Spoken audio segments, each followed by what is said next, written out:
네, 계속해서 관련 내용 전문가와 짚어보겠습니다. 봉영식 연세대 교수와 함께하겠습니다. 어서 오십시오. 안녕하십니까. 네.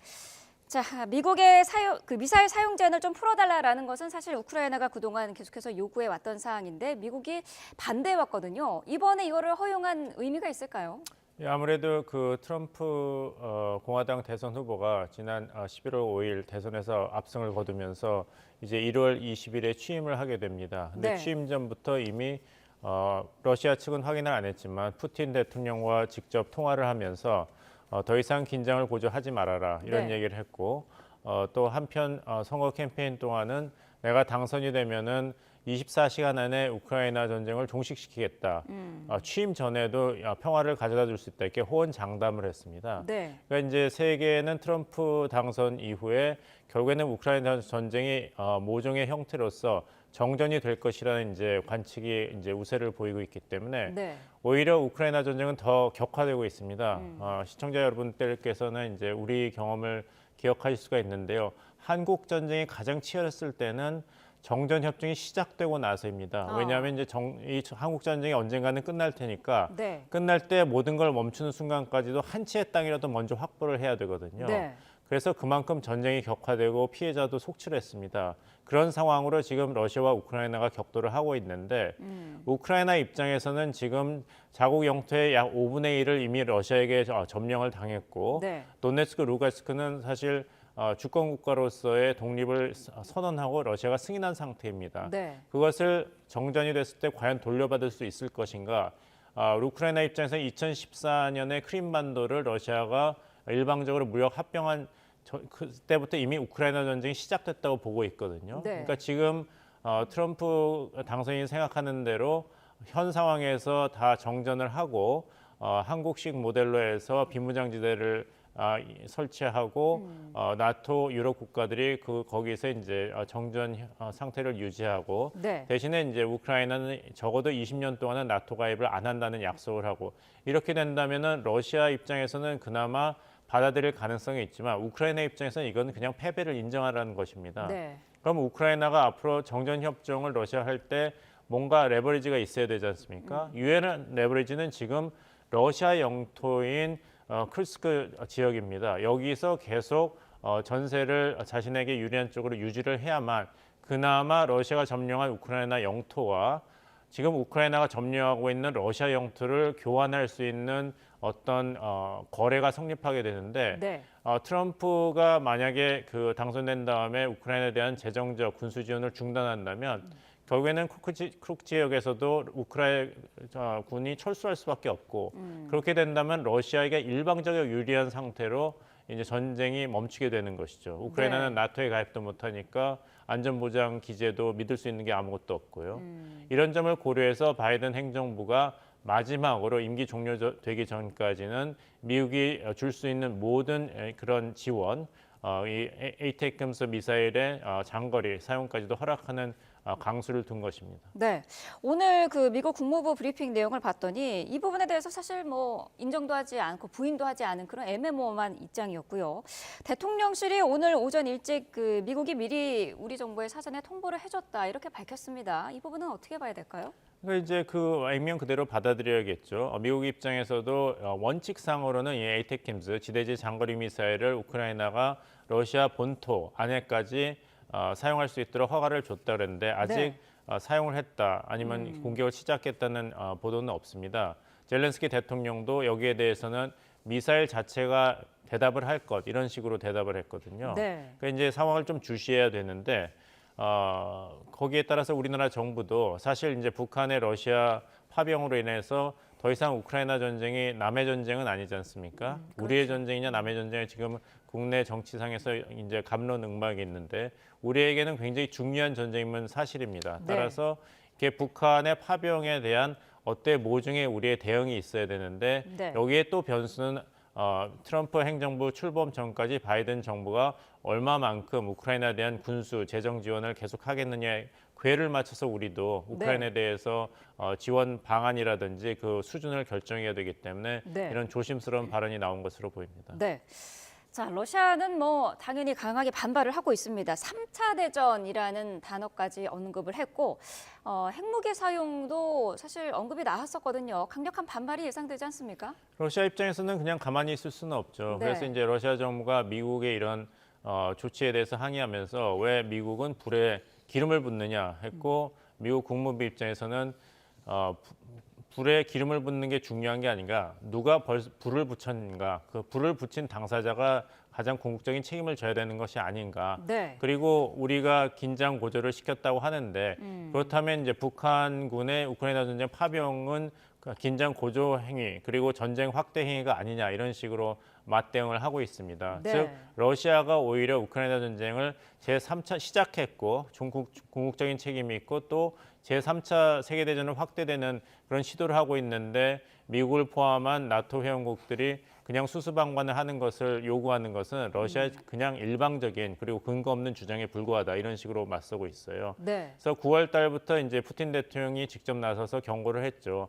우리는 핵교리가 있고 핵교리를 상황에 맞게 그 교정을 했다. 따라서 러시아가 핵무기를 사용할 수 있는 가능성과 정치적인 의지를 과소평가해서는 안 된다는 그런 경고의 메시지를 보냈는데 그럼에도 불구하고 바이든 행정부가 새로운 정부 출범 2025년 1월 전까지는 일단 우크라이나에 대해서는 아까 말씀드린 대로 러시아와 우크라이나 간의 이제 정전 협정이 시작된다는 가정하에서는 아무래도 우크라이나 정부로서는 모종의 이런 협상에 쓸 수 있는 지렛대가 필요합니다. 그것을 미국이 현실 상황이 허용하는 한에서는 확보할 수 있는 근거를 마련해준 조치가 이번에 ATACMS 미사일의 러시아 본토 사용 허가를 한 것으로 보입니다. 네. 우리 시각으로 오늘 새벽 유엔 안보리 회의가 열렸는데 여기서 미국과 러시아가 정면 충돌했습니다. 미국은 이제 러시아의 북한군 이제 파병과 관련된 거를 또 비판을 했고 러시아는 그 미국의 장거리 무기 사용 허가에 대해서 자살 조치다 이런 표현까지 썼거든요. 어떻게 보고 계시나요? 서로 그 상대방 입장을 비판하고 있는 것이죠. 네.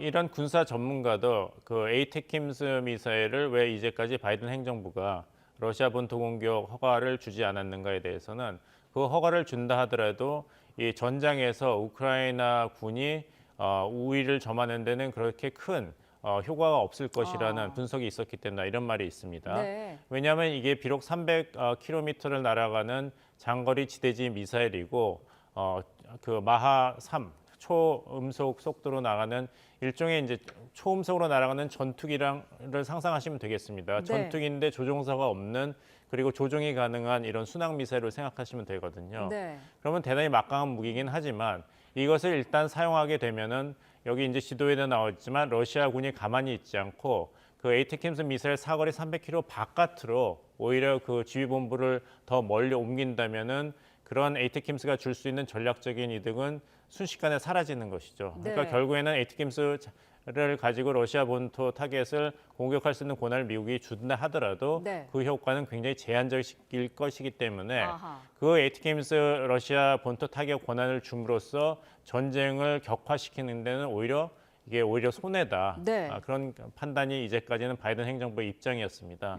하지만 이제부터는 이제 러시아가 우크라이나가 어쨌거나 트럼프 행정부 출범 이후로는 전쟁을 멈춰야 되는 상황이다. 이게 기정사실화되면서 그렇다면 우리가 우크라이나에게도 어떤 협상 레벨을 하나도 주지 않고 그냥 알아서 전쟁을 멈추라고 할 수는 없지 않나. 이런 이제 의견이 바이든 행정부에서 힘을 얻게 된 것이죠. 네. 근데 본다면은 이제 트럼프 주니어 같은 경우는 소셜 미디어에서 바이든 행정부가 이를 망치고 있다. 제3차 세계대전 위험을 우리 아버지가 대통령 취임하기 전에 함부로 위험 가능성을 올리고 있다 하는데 네. 역설적으로 이야기한다면 이렇게 제3차 세계대전으로 확대될 위험성이 높아지면 높아질수록 트럼프가 지향하는 러시아와 우크라이나 간의 조기 정전에 더 힘을 얻게 됩니다. 나토 회원국, 유럽에 있는 나토 회원국들도 정전에 대해서 이제까지 반대하거나 주저하는 입장을 보였다면은 네. 제3차 세계대전 발발보다는 어떠한 형태라든지 러시아와 우크라이나가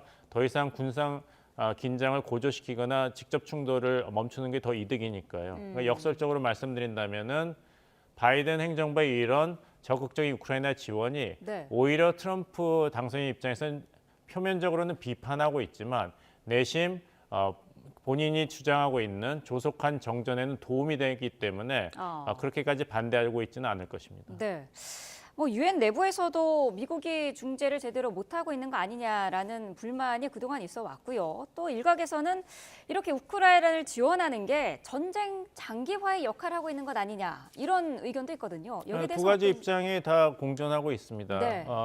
전쟁이 언제 시작됐습니까? 22년이죠. 벌써 3년 전 2월 24일에 시작됐는데 네. 3년 동안에 그 굉장히 피로가 누적됐거든요. 러시아 측만 아니라 우크라이나뿐만 아니라 유럽 회원국들, 나토 유럽 회원국들과 미국 내부에서도 언제까지 이 우크라이나에 대해서 그 무조건적인 지원을 할 것인가. 네. 결국에는 이제 전쟁이 끝나야 된다는 것이죠. 하지만 이제 정전이 종전은 아니지 않습니까? 네. 우크라이나 입장에서는 정전을 하더라도 과연 우리의 안보를 어떻게 확인받을 것인가, 보장받을 것인가에 대해서는 나토에서 어떤 대답이 없습니다. 우크라이나가 나토 회원국이 된다면 모르지만 네. 우크라이나의 나토 회원국은 지금 논의가 되고 있지 않은 상황에서 네. 유일하게 프랑스만이 우리는 끝까지 우크라이나와 함께 간다 이런 얘기를 지난번 G7 정상회의에서 했는데 다른 유럽 국가들은 여기에 동조하지 않았어요. 그러니까 네. 나토 유럽 국가들이 한 방향으로 움직이는 것은 아닙니다. 따라서 우크라이나 입장에서는 굉장히 곤란한 입장인데 한번 상상을 해보시면 이승만 정부가 한국 전쟁이 이제 정전 협정 그 회의를 시작했을 때 한국 전쟁을 중단하는 것에 극구 반대했습니다. 네. 왜냐하면은 뭐 통일의 염원을 실현해야 된다는 그런 주장도 있었지만 더 큰 것은 한국 전쟁이 끝났을 때 한국이 북한이 다시 침공해 왔을 때 방어할 수 있는 충분한 그런 방어 기지가 없는 상황에서 전쟁을 멈춘다는 것은 안보 상황이 확보된 것은 아니거든요. 네. 그래서 이승만 정부가 이런 한국 전쟁 정전의 그 휴전에 합의하게 된 것은 미국이 한국에 대해서 한미 상호 방위 조약 체결을 란 카드를 줬기 때문입니다. 거기에 해당되는 것이 우크라이나는 우크라이나 나토 가입인데 거기에 네. 대해서는 오히려 반대 입장이 지금 중론이기 때문에 트럼프 입장에서는 20년 동안은 우크라이나 나토 가입을 하지 않는다는 조건으로 중재안을 내세웠지 않습니까? 네. 이것을 러시아를 달래기 위한 것인데 우크라이나 입장에서는 전쟁이 끝나고 나면은 평화가 오는 것이 아니죠. 오히려 러시아의 공세가 언제 다시 시작될지 모르는데 아무런 방어 기제가 없는 상황에서 전쟁이 끝나는 것이기 때문에 네. 굉장히 위험하지만 또 미국으로부터의 지원이 끊길 위험성은 있지만 이 정전을 함부로 이제 받아줄 수가 없는 것이 우크라이나 정부의 고충입니다. 네. 자, 좀 각국의 정상들의 머릿속이 복잡할 것 같은데요. 북한과 관련된 내용도 살짝 짚어보도록 하겠습니다. 어제 이제 북한 김정은 위원장이 이제 10년 만에 대대장 회의를 열어서 발언을 한 부분이 있는데 이 대대장 회의라는 게 어떤 건지 좀 궁금하거든요. 정말 이제 장군을 모아놓고 한 회의가 아니라 대대장 회의를 했다는 것은 네. 그만큼 이제 군 내부에 깊숙이 들어가는 이제 정신 교육을 하겠다 이런 네. 취지가 있었던 것으로 보입니다. 역설적으로 이야기한다면 이렇게 최고 지도자가 대대장을 모아놓고 10년 만에 회의를 한다, 또 정신 교육을 한다는 건 그만큼 군 기강이 어느 정도 흔들리고 있고 민심이 그렇게 녹록지 않다는 반증이 될 수도 있겠죠. 이제 러시아에 대한 파병이 북한 내부에서도 소문을 타고 번지고 있을 것인데 여기에 네. 대해서 이제 정권에 대한 신뢰가 유지되는 것이 무엇보다도 김정은 총비서에겐 중요하기 때문에 네. 일종의 다시 한번 그 군기를 잡고 정신 교육을 하는 것을 일반 군인들을 책임지고 있는 대대장 수준에서 한 것으로 보이고 여기서 네. 강조한 것은 핵 무력 강화와 전쟁 준비 완성, 총력을 기해야 되고 네. 핵 무력 강화 노선은 불가역적인 정책이다. 여기 네. 바뀐다는 것은 상상을 할 수 없고 불가역적 정책은 이미 오래다는 것은 지난 21년 1월에 제8차 당대에서 5가지의 신형 무기 개발을 천명했죠. 근데 많은 시간이 지났습니다만 북한판 핵 추진 잠수함을 포함해가지고 정찰 위성이라든지 그것이 기한 내에 완성되기는 아직 좀 그 확률이 높지 않은 것입니다. 네. 거기서 이제 김정은 정권의 초조함이 분명히 있는 것이고 네. 따라서 우리는 기한 내에 우리가 8차 당대에서 목표로 했던 북한판 국방 중기 계획을 필히 완성을 해야 된다. 이렇게 독려하는 그런 발언으로 이제 해석이 되고 네. 지금 상황은 미국의 전쟁 상인들로 인해 제3차 세계대전이 일어날 수 있는 위험한 지경이기 때문에 비록 지금 민심이 흔들리고 여러 가지 경제난으로 정권에 대한 불만이 있더라도 정권을 믿고 단결을 해야 된다. 이런 것을 다시 한번 강조하는 그런 것이 눈에 들어옵니다. 네.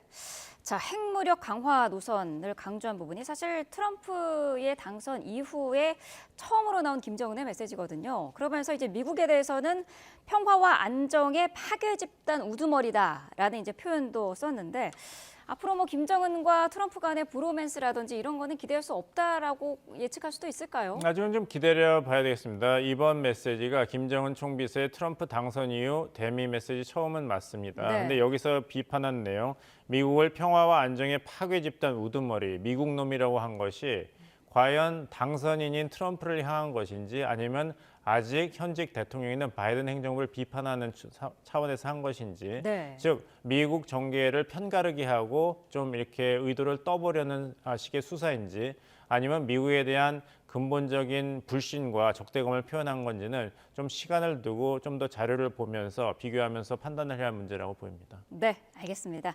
여기까지 듣도록 하겠습니다. 봉영식 연세대 개건 교수와 함께했습니다. 오늘 말씀 감사합니다.